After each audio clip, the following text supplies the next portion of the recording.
It was the country home of Catherine and R.J. Reynolds. They were married in 1905. In 1906, she began purchasing land that would ultimately become the 1,067 acres that was Reynolda.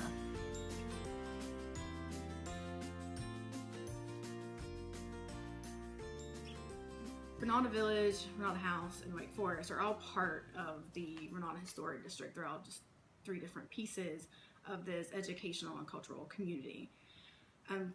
Catherine intended the village to be the support and working space for her farm, and I think we are living up to her vision and intention by just turning it into this sort of modern interpretation, this retail and shop and restaurant space. The barn complex, which includes silo, was the first barn, which was what we call the main barn, and then the new, which was finished in 1912, that housed the cows, the dairies.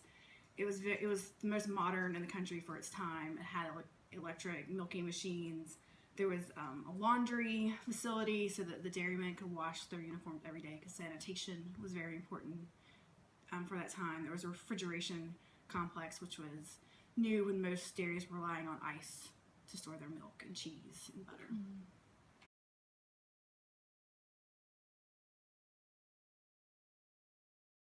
It was built in 1917. It's the old creamery. It has all the original tiling, all the old refrigeration units. So it was the dairy barn. So they would have all the milk stored in here, and they would milk all the cows. But yeah, that's about all I know.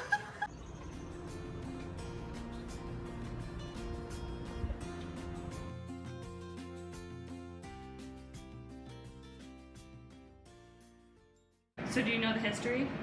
Not really sure. I think maybe go ask the other shop. They more know more than me, Okay. That was the corn cribs where they stored the corn that the cows and the other livestock would eat. Our store has been here for 2 years. Before it was Boho Blue, it was the Wake Forest Stephen Deacon store. And before that, I really don't know. The only thing that I know of is that it says Powerhouse on the outside. And so I wonder if it was just like where they kept all the generators and stuff to power the village. But that's actually incorrect. It's actually a heating plant. It was meant to provide steam heat to the estate.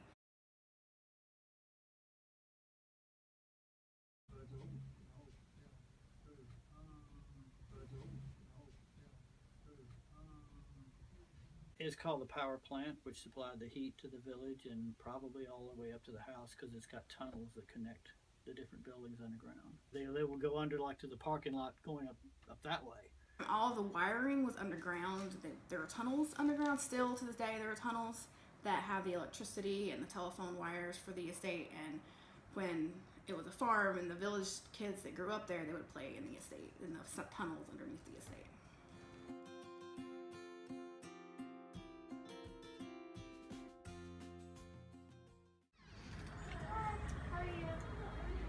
Just wondering if you knew about the history of this building. This building was the dairy barn. It had several different functions. There were horses that were kept in here. There's a room at the far end of the building that's actually, you can still see it's completely tiled, because it was the room where they would process milk and whatever. So this used to be the blacksmith shop for the Reynolda house. This is the old fireplace for the blacksmith where he would make the horseshoes.